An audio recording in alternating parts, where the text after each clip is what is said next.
Good morning, everybody, and welcome. I'm Margaret Lowe. I'm president of AtlanticLIVE. It's wonderful to see such a packed house this morning. This is clearly a topic of interest, and I'm here to welcome you to The Future of Prescription Drugs, a forum on assessing value in drug prices.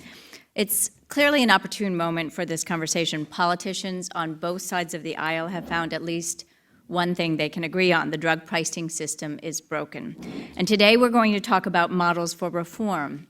One idea that's getting a lot of attention is value-based pricing.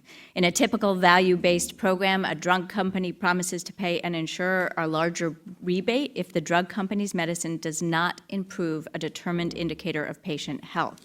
If the medicine does work, then the insurance company accepts a smaller rebate, leaving the drug company with more revenue. It's an interesting concept, and one that, not surprisingly, has sparked debate. And this morning, we're going to hear that debate play out as industry leaders, health economists, patient advocates, and other stakeholders talk about the pros and cons of value-based pricing reforms.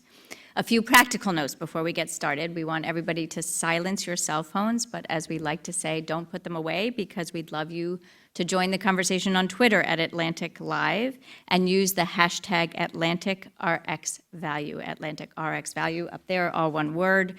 And we want you to be part of the conversation in the room, too. We're going to be asking for your questions after each session. Importantly, before we get rolling, I want to take a moment to thank our underwriter, Eli Lilly and Company, for making this gathering this morning possible. We're very grateful for Lilly's support. Now, in our first session, we'll get a primer on how the drug pricing system works and why it needs fixing. Please welcome Johnson & Johnson's Vice President for Global Health Policy, Liz Fowler;